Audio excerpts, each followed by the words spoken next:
আপোনালোকে এই ভিডিঅ'টো যদি আপোনালোকে সম্পূৰ্ণ ভিডিঅ'টো চাই তেতিয়াহ'লে আপোনালোকে আসলতে অনলাইনত আপোনালোকে কেনেকৈ তীৰ কাটিব পাৰে তো সেইখিনি কথা আপোনালোকে বুজি পাব আৰু দেখিবলৈ পাব আপোনালোকে কেনেকৈ অনলাইনত তীৰ কাটে আৰু যদি আপোনালোকে অনলাইনত তীৰ কাটিব খোজে তেতিয়াহ'লে আপোনালোকে এই ভিডিঅ'টো সম্পূৰ্ণ ভিডিঅ'টো চাই থাকিব তো তেতিয়াহ'লে আপোনালোকে অনলাইনত তীৰ কাটিব পাৰিব।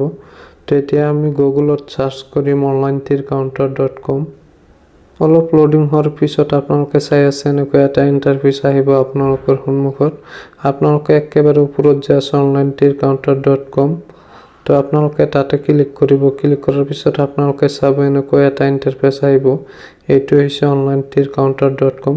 ইয়াৰ পৰা আপোনালোকে অনলাইনত তীৰ কাটিব পাৰিব। তো আপোনালোকে কেনেকৈ অনলাইনত তীৰটো কাটিব আৰু অৰ্ডাৰবোৰ আপোনালোকে কেনেকৈ কৰিব তো সেইটো আপোনালোকক দেখাই দিম। তো আপোনালোকে ভিডিঅ'টো স্কিপ নকৰাকৈ চাই থাকক। তেতিয়া যদি আমি ইয়াৰ পৰা অৰ্ডাৰ কৰিব খোজো নম্বৰবোৰ তেতিয়া আমি শ্বপ নাওত ক্লিক কৰিম। তাৰ পিছত আমি এনেকৈ এটা ইণ্টাৰফেচ দেখিবলৈ পাম। তো ইয়াতে 9 ইণ্ডিঙৰ পৰা আপোনালোকে চাই আছে ইয়াতে 9 ইণ্ডিং আছে 8 ইণ্ডিং আছে। তো আপোনালোকে ইয়াতে গোটেইকেইটা ইণ্ডিঙে পাব 9ৰ পৰা 0 লৈকে। তো আপোনালোকে যদি ইণ্ডিং কেইটা চাব খোজে তেতিয়াহ'লে আপোনালোকে স্ক্ৰল কৰি নিচফালে যাব। তাৰ পিছত আপোনালোকে গোটেই নম্বৰ কেইটা দেখিবলৈ পাব স্ক্ৰল কৰি নিচফালে গ'লে।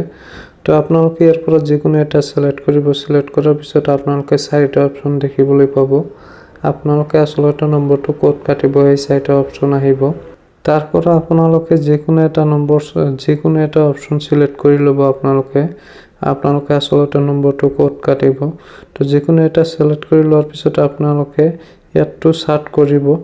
এডটো সাৰ্চ কৰাৰ পিছত আপোনালোকে চাব ওপৰত ৰাইট সাইডত আপোনালোকে এটা চাব তাতে আপোনালোকে ক্লিক কৰি আপোনালোকে এনেকৈ এটা ইণ্টাৰফেচ দেখিবলৈ পাব।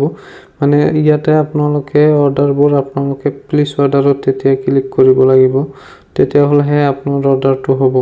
তেতিয়া আমি প্লিজ অৰ্ডাৰত ক্লিক কৰিম। তাৰ পিছত আমি ইয়াৰ পৰা আমি পে কৰিব লাগিব। তো আপোনালোকে চাই আছে অৰ্ডাৰটো সাকসেসফুল হৈ গৈছে।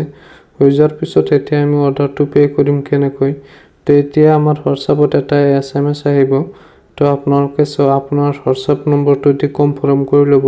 তো সেই আপোনালোকে হোৱাটছআপৰ SMS-ত যাই আপোনালোকে পেমেন্টটো দিব পাৰিব। তো বলক এতিয়া হোৱাটছআপত। তো আমাৰ হোৱাটছআপত এনেকৈ এটা লিংক আহিছে। তো এই লিংকটোৰ পৰা যদি আমি পেমেন্টটো দিব খোজো তেতিয়াহ'লে আমি ইয়াতে onlinetircounter.com অৰ্ডাৰ ষ্টেটাছত আমি ক্লিক কৰি ইয়াৰ পৰা আমি পেমেন্টটো দিব লাগিব। তো আমি তাতে ক্লিক কৰিম। তাৰ পাছত আমি এনেকৈ এটা ইণ্টাৰফেচ দেখিবলৈ পাম। তো ইয়াতে 3টা অপচন আছে। আমি এই 3টা অপচনৰ ভিতৰত যিকোনো অপচনৰে আমি পে কৰিব পাৰো আৰু আফটাৰ আমাক পেমেন্টটো কেনেকৈ দিব সেইটো আপোনালোকক কম। যদি আপোনালোকে পেমেন্টটো পায় তেতিয়াহ'লে আপোনাৰ হোৱাটছআপত আপুনি পে নম্বৰটো তাক দি দিব আৰু সিহঁতে আপোনাক পেমেন্টটো আপোনাৰ পে নম্বৰত পেমেন্ট কৰি দিব। আফটাৰ 30 মিনিটৰ ভিতৰত আপোনালোকৰ একাউণ্টত পেমেন্ট পাই যাব। সেইটো 100% জেনুইন। তো আপোনালোকে ভিডিঅ'টো চাই নিশ্চয় বুজি পাইছে আসলতে আপোনালোকে কেনেকৈ অনলাইনত তীৰ কাটিব পাৰে।